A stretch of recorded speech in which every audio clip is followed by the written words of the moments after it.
ஹரே கிருஷ்ணா.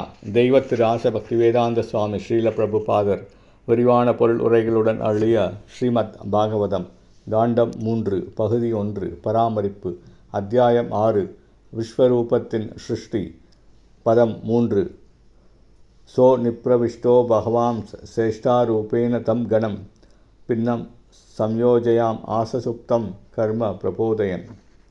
மொழிபெயர்ப்பு.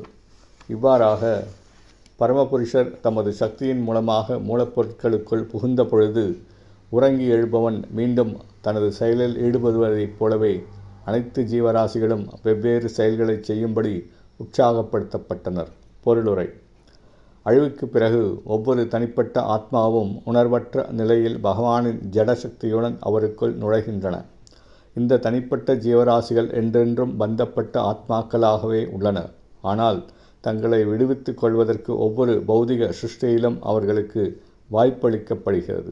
வேத ஞானத்தை நன்கு பயன்படுத்தி கொண்டு பரமபுருஷருடன் தங்களுக்குள்ள உறவு என்ன என்பதையும் முக்தி அடைவது எப்படி என்பதையும் மற்றும் அத்தகைய முக்தியால் கிடைக்கும் முடிவான நன்மை என்ன என்பதையும் அறிவதற்கு அவர்களுக்கு ஒரு வாய்ப்பு அளிக்கப்படுகிறது.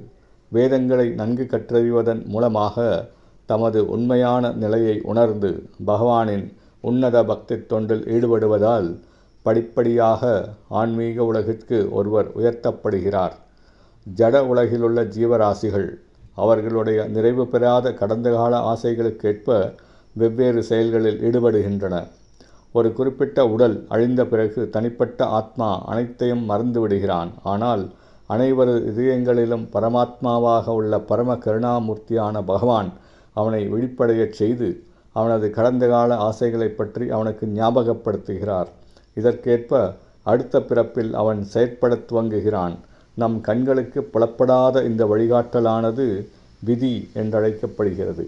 இந்த விதியானது ஒருவனை இயற்கையின் முக்குணங்களில் தொடர்ந்து பந்தப்படுத்துகிறது என்பதை அறிவுள்ள ஒரு மனிதனால் புரிந்து கொள்ள முடியும். படைப்பின் ஒரு பகுதி அழிவிற்கு பிறகு அல்லது மொத்த அழிவிற்கு பிறகு ஜீவராசிகளுக்கு ஏற்படும் உணர்வற்ற உறங்கும் நிலைதான் வாழ்வின் இறுதி கட்டம் என்று சில அறிவற்ற தத்துவவாதிகளால் தவறாக ஏற்றுக்கொள்ளப்படுகிறது. பகுதி அழிவிற்கு பிறகு ஒரு ஜீவராசி ஒரு சில மாதங்களுக்கு மட்டுமே உணர்வற்ற நிலையில் இருக்கிறான். ஆனால் பௌதிக சிருஷ்டியின் மொத்த அழிவுக்கு பிறகு பல கோடிக்கணக்கான ஆண்டுகளுக்கு அவன் உணர்வற்ற நிலையில் இருக்கிறான். ஆனால் சிருஷ்டி மீண்டும் புதுப்பிக்கப்படும் பொழுது பகவானால் எழுப்பப்படும் அவன் மீண்டும் செயலில் ஈடுபடுகிறான். ஜீவராசி நித்தியமானவன். செயல்களில் ஈடுபட்டு கொண்டு விழிப்புணர்வுடன் இருப்பதுதான் அவனுடைய இயற்கையான நிலையாகும். விழிப்புடன் இருக்கும் பொழுது செயலாற்றுவதை அவனால் நிறுத்த முடியாது என்பதால் அவனுடைய பலவிதமான ஆசைகளுக்கேற்ப அவன் செயற்படுகிறான். அவனது ஆசைகளை பகவானின் உன்னத தொண்டை நோக்கி திருப்பும் பொழுது அவனது வாழ்வு பூரணத்துவம் அடைகிறது. இவ்வாறாக விழிப்புணர்ச்சியுடன் கூடிய நித்திய வாழ்வை அனுபவிப்பதற்காக ஆன்மீக உலகிற்கு அவன் உயர்த்தப்படுகிறான். ஹரே கிருஷ்ணா.